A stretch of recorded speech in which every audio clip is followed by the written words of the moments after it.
नमस्कार. सर्वप्रथम सर्व महिलांना महिला दिनानिमित्त हार्दिक शुभेच्छा. आज मला गर्व आहे की आजची महिला विविध क्षेत्रात नवीन उंची गाठत आहे. क्रीडा असो वा व्यवसाय, तसेच राजकारण म्हणा किंवा YouTube चॅनल, या सर्व क्षेत्रात महत्त्वाची भूमिका गाजवत आहे. तसेच आता आपल्या सर्व महिलांना गरज आहे आपण सर्वांनी पुढे येऊन आपल्या इन्व्हेस्टमेंटचे योग्य ते नियोजन करायचे. त्यासाठी मी तुम्हाला आज 4 मुद्दे सांगणार आहे.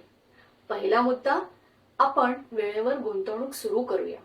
जितक्या लवकर आपण गुंतवणूक सुरू करू तितक्या लवकर आपल्या इन्व्हेस्टमेंटची चांगली वाढ होणार आहे. दुसरा मुद्दा, इमर्जन्सी फंड.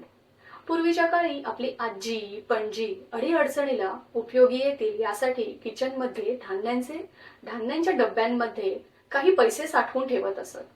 त्याचप्रमाणे आपण सुद्धा आपला एक इमर्जन्सी फंड बनवायला हवा. तिसरा मुद्दा आहे इन्शुरन्स कव्हरेज. आजच्या तारखेत इन्शुरन्स पॉलिसी असणे फार गरजेचे आहे. जर आपली हेल्थ रिस्कच आपल्या मेडिक्लेम पॉलिसीनी कव्हर झाली तर आपले सेव्हिंग्स तसेच आपले इन्व्हेस्टमेंट दोन्हीही सेफ राहणार आहे. चौथा मुद्दा आहे रिटायरमेंट प्लॅनिंग. आपण जसे आपल्या घरच्या खर्चांचे बजेटिंग करतो ना, तसेच इन्व्हेस्टमेंटचे सुद्धा बजेटिंग किंवा प्लॅनिंग करूया. त्यामध्ये रिटायरमेंट प्लॅनिंगचा हा एक मोठा भाग असणार आहे.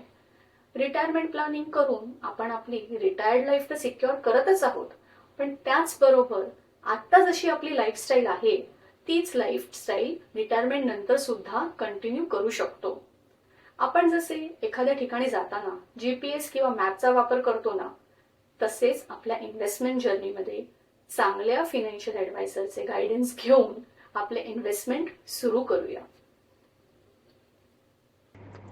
Mutual fund investments are subject to market risks.